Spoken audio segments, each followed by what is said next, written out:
Tu veux devenir la meilleure version de toi-même? Oui, bien sûr. Ça a l'air génial, donc tu as certainement regardé des dizaines voire des centaines de vidéos de développement personnel, mais elles te disent souvent la même chose. Va à la salle de sport tôt le matin, mange sainement, travaille dur chaque jour sur tes projets pour atteindre tes objectifs, apprends de nouvelles choses chaque jour, et tout ça en plus de ton travail à plein temps. Bon, soyons réalistes, c'est pas si simple. Même si tu parviens à faire tout ça une journée, tu ne resteras probablement pas régulier bien longtemps. Dans cette vidéo, on va définir des objectifs et des habitudes réalistes pour t'améliorer chaque jour. Cette vidéo est divisée en 3 parties, toutes super importantes pour un bon développement personnel. Commençons par la première partie, où on va voir les erreurs que tu fais probablement et qui nuisent à ton développement personnel. Tout d'abord, ne te fixe pas de plan impossible. Si tu es comme moi, tu as probablement déjà créé un planning ou des objectifs trop ambitieux. Évite de te fixer des objectifs niveau 10 si tu es niveau 1. Pour commencer, établis un plan réaliste, pas trop chargé et assez simple. Ensuite, une fois que tu auras progressé, tu pourras bien sûr adapter ton planning à ton niveau. Sinon, si tu te fixes des objectifs trop difficiles, tu ne seras pas constant. Évite également de te comparer aux autres. Bon, ça tu l'as certainement déjà entendu, mais c'est tellement important. Encore une fois, ne te compare pas si tu es niveau 1 à quelqu'un niveau 10. L'autre chose importante que la plupart des gens ignorent, c'est d'avoir des objectifs et un plan clair. Pas trop ambitieux, mais il faut savoir où on va. Imagine que tu veux y apprendre les échecs. Tu ne peux pas y arriver sans plan. Tout d'abord, tu apprends les bases, le mouvement des pièces, ensuite la valeur des pièces, après quelques stratégies de base, et après seulement, tu apprends une ouverture. Ok, donc on a déjà terminé la première partie qui va transformer ton développement personnel. Et maintenant, on va voir 2 autres parties qui sont encore meilleures. En particulier la dernière, qui est une clé essentielle dans chaque domaine de ta vie. Maintenant que tu connais toutes les choses à absolument éviter, il est temps de créer tes habitudes et tes objectifs.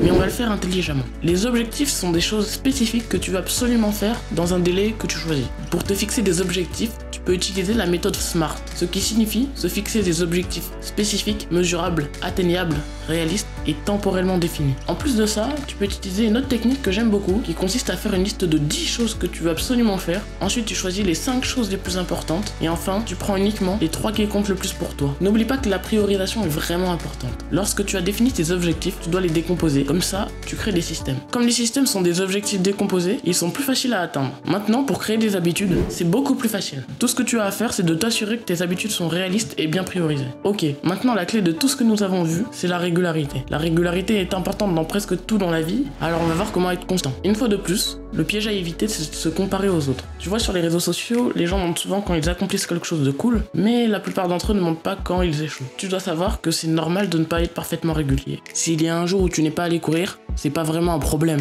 Mais pour être plus régulier, tu dois maintenir tes habitudes pendant environ 30 jours. Comme ça sera beaucoup plus facile de les conserver à l'avenir, car ça deviendra une partie de ta routine. Est-ce que tu as déjà eu l'impression que les mots ou les actions de quelqu'un aient déjà ruiné toute ta journée? Par exemple, quelqu'un qui se moque de toi ou une critique gratuite sur ta tenue?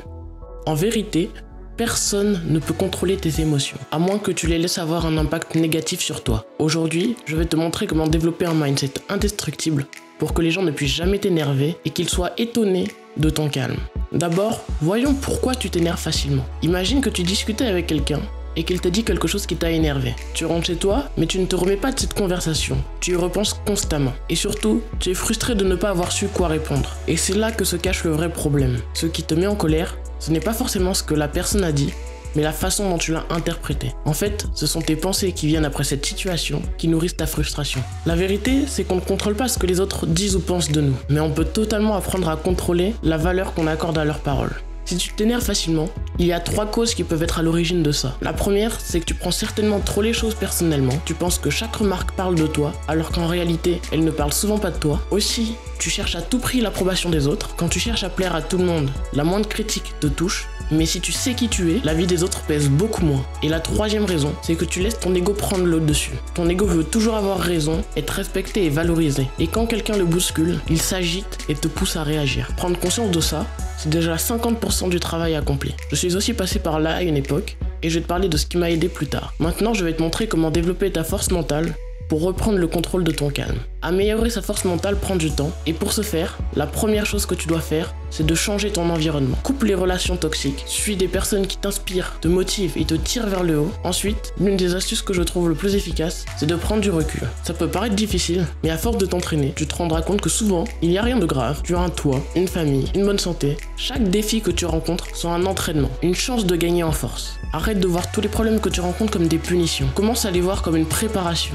Si tu fais ça, tu renforceras vraiment ton mindset. Maintenant, on va voir les meilleures habitudes à adopter pour renforcer son mindset. La première, et c'est celle qui m'a le plus aidé, c'est le sport. En particulier la musculation, car être en bonne forme physique, ça renforce énormément ton mental. Faire du sport est l'un des meilleurs moyens pour améliorer sa confiance en soi. Les exercices de respiration et la méditation sont aussi des habitudes très efficaces. Enfin, quand tu es dans une situation qui t'énerve, avant de réagir impulsivement, essaye de prendre une grande inspiration et attendre quelques secondes, puis reprendre le contrôle sur tes émotions. Encore une fois, tu ne peux pas y arriver du jour au lendemain, ça prendra du temps, mais en appliquant un maximum des conseils que je t'ai donnés, tu devrais arriver à ne plus jamais te mettre en colère au bout d'un certain temps.